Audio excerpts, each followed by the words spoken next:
Над 4000 работници на волнарскиот комбинат Тодор Циповски Мерџан со френетично ракоплескање и со извици «Тито, Тито» го пречекаа југословенскиот претседател во својата средина. Пред влезот во новиот погон за премотување и пакување предено, претседателот Тито, неговата сопруга Јованка и членовите на придружбата беа пречекани од генералниот директор на комбинатот Стојан Ѓорчевски и од други представници на колективот. Претседателот Тито најпрвин го разгледа погонот за премотување и пакување, што беше предаден на употреба во чест на неговиот 80-ти роден ден, а потоа ја разгледа и чешларницата. Во погоните за предпредење и финализација во предено и конци, кои се наполно автоматизирани, претседателот Тито застануваше пред машините и бараше објаснување за нивната работа. Југословенскиот претседател и другите високи гости ги посетија и погонот за штрајган предено, ткачницата и трикотажата, при што добиваа информации за работата на овие погони. На излегувањето од погоните, другарот Тито исто така беше срдечно поздравен од работниците, како и при доаѓањето, а потоа се упати во салата на работничкиот совет, каде што представници на комуната и на комбинатот го информираа за општествено-економската положба на општината.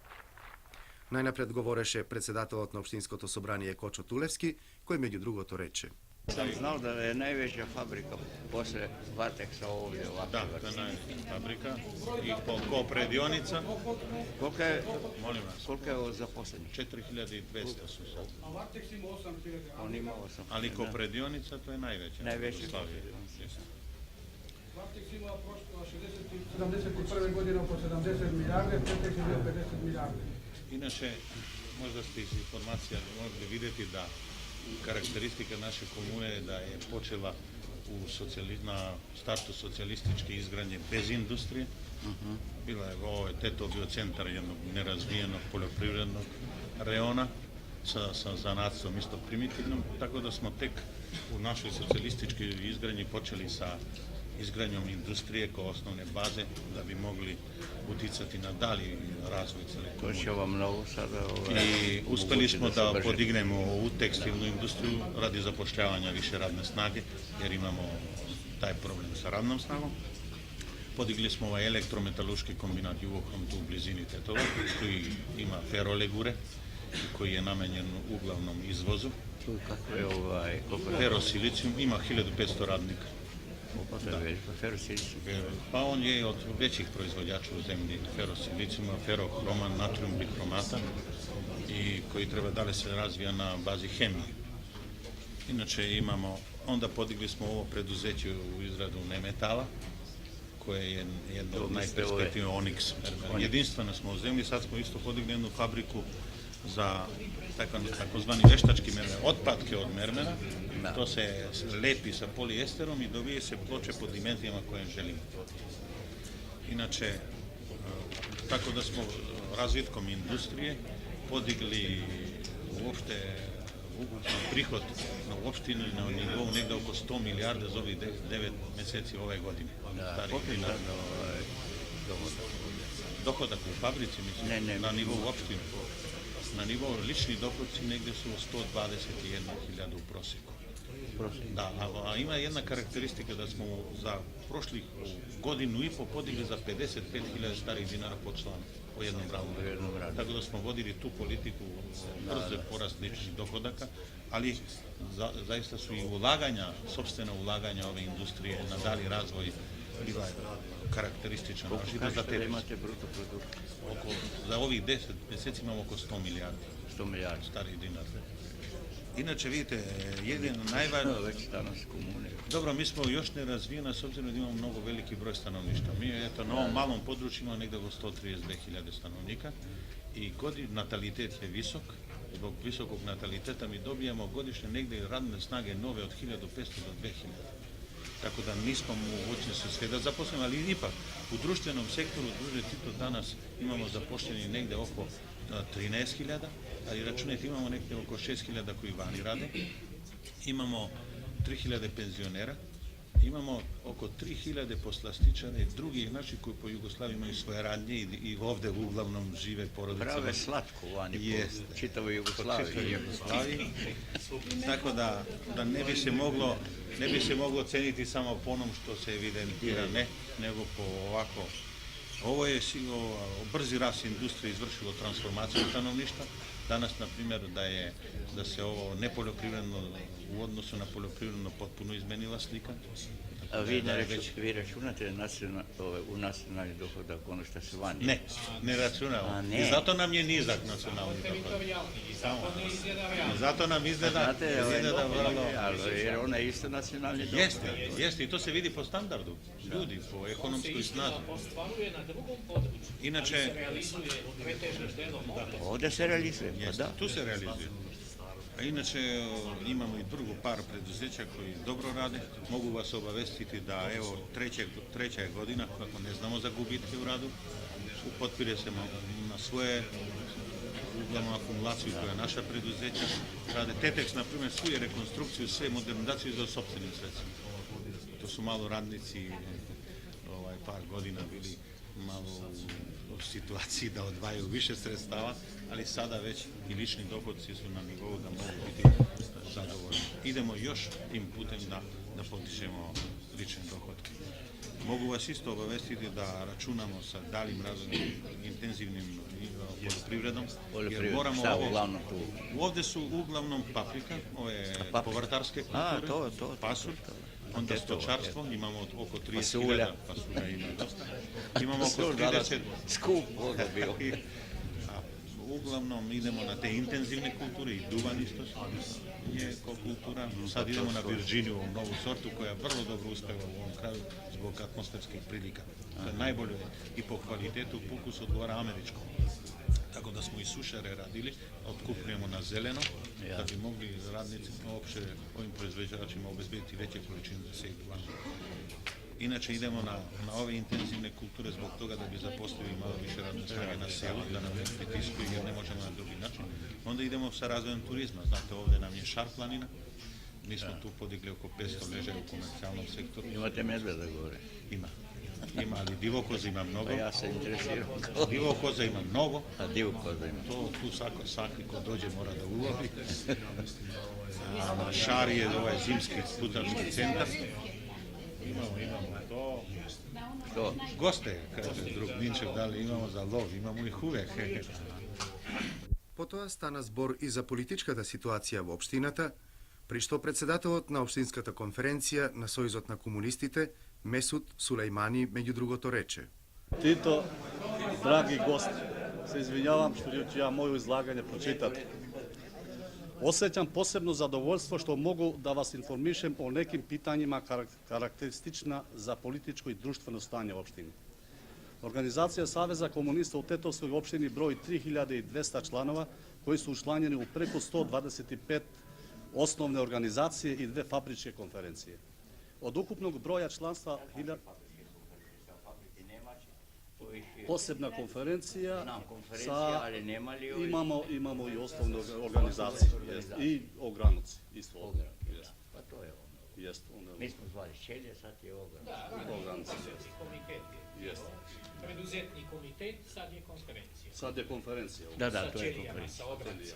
U redu, sad sam... Od ukupnog broja članstva 1543 su Makedonci, 1350 Albanaca, 77 Turaka i 230 ostalih. Od ukupnog broja članova Saveza komunista nešto više od 30% su neposredni proizvođači. Naša nastojanja su neprekidno bila usmerena ka menjanju socijalne strukture članova Saveza, odnosno za što veće uključivanje neposrednih proizvođača u njegove redove. U ovom smislu značajan podatak je da smo za proteklih 10 mjeseci primili 70 članova, od kojih 30 radnika, 14 studenata i 26 drugih struktura.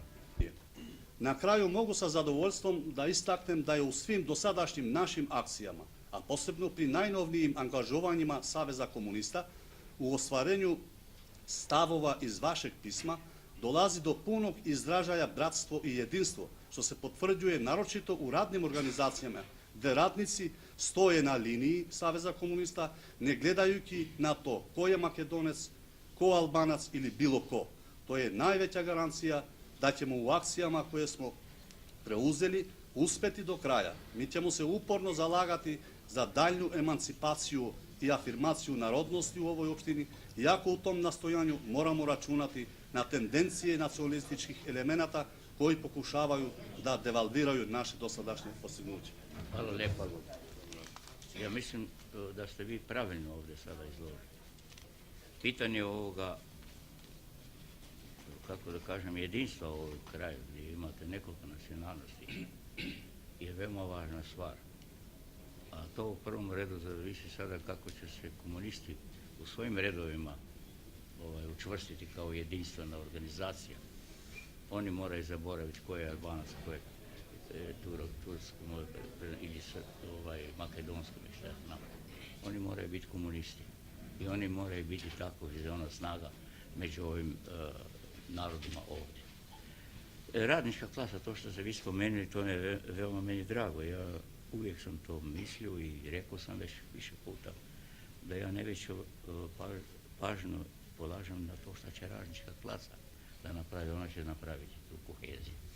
A vi komunisti morate biti na čelu toga svega rada. Ovdje ne bi trebalo sada, naročito kad se radi u pitanju, jednu stvar bih htio spomenuti koju nisam do sada spominjao. Ja sam do sada govorio da ne mogu da zamislim da u takvim velikim kombinatima, ne samo kombinatima, nego uopće preduzećima, postoji podjela na intelektualce i na radnike. Tu postoji samo jedna, to je radnička klasa, to su svi i intelektualci, i intelektualni radnici, i visoko stručni, i srednje stručni, i stručni, i nestručni. Sve je tu radnička klasa. Prema tome, bih želio da se ovdje ne razumije nepravilno kad ja kažem treba čim više radnika u Savezu komunista. To ne mislim na time da trebamo smanjiti volju intelektualnih radnika da budu u Savezu komunista. To je sasma pozitivna stvar. Naprotiv, neka i intelektualni radnici neka budu. Ali treba više radnika ovdje. Neposrednih proizvođača također. Da bude čim više. S time će porasti broj Saveza komunista. Ovdje se radi samo o onim elementima i u Saveza komunistima kojih je bilo, koji su došli iz karijerističkih pobuda i onih koji nisu komunisti, da, brate boj, ne budu u redu, jer oni samo mogu da smetaju. A takvih ima ponekada i u intelektualnim redovima, pa čak ima ih kod radnika ponekada. Ima tako. Samo mnogo manje kod radnika. I sad to trebate da se suviše bukvalno ne smatra to da mi smatramo treba više radnika, a manje ovih i tako da. Ne radi se o tome. Radi se o tome da bude čim je radnika mnogo veći broj nego intelektualnih. A sve je to radnička klasa. Jer znate, instinkt kod radnika, našto danas u Jugoslaviji radnička klasa je mnogo uzdignuta nego što je bilo recimo prije 10-15 godina. Već sasma drugčije izgleda. I mi težimo k tome da ne da nivo spuštamo, nego da dižemo, da se radnička klasa čim više osposobljava, da bude čim stručnija. Mi danas već imamo ogroman broj radnika srednjih škola. Više nije to onaj koji ne zna ni čitati i pisati. I takvi imamo vrlo malo danas. Vrlo malo, mali broj. I mi hoćemo da radničku klasu dignemo. Danas već imamo takvu tehnologiju, tako visoki tehnički razvoj i on sve brže ide napred, da će morati biti tehničari, inženjeri kod mašina. A to su radnici koji se uzdižu. Predsjedniče, hoću još nekoliko podataka da ilustrujem u vezi politiku nacionalne ravnopravnosti koja je kontinuirano sprovedena u dosadašnjem razvoju na području Tetovske komune. Ovo što su drugovi iznosili na području obrazovanja, nauke, kulture i zdravstva, samo hoću da istaknem da u našoj opštini sada rade 72 osnovni i 4 srednji škola, u kome radi 813 професора, наставника и учителя, sa ukupnom 19.000 ученика из редова албански и турски народности.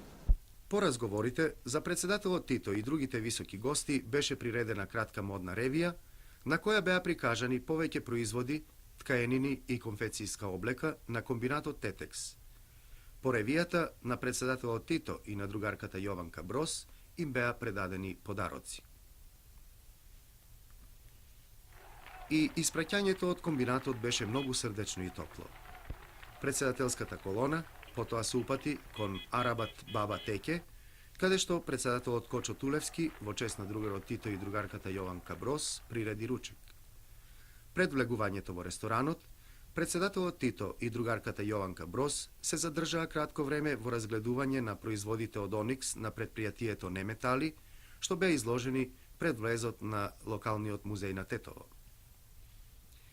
За време на ручекот, Кочо Тулевски и председателот Тито разменија здравици, а потоа на другарот Тито му беа предадени масичка, комплет пепелници и мастилница, а на другарката Јованка Брос столна лампа, сите изработени од оникс. По ручекот, по прекрасното сончево време и во изворедниот амбиент на Арабат Баба Теке, председателот Тито и другите гости се фотографираа со представниците на општина Тетово, а потоа другарот Тито се фотографира и со персоналот на ресторанот. Председателската колона потоа пак мина низ улиците на Тетово.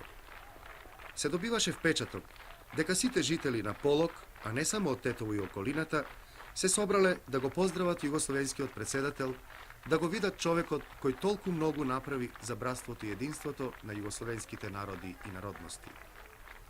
Насекаде цвеќиња, насекаде знамиња и одушевени извици, и така се до излезот од Тетово.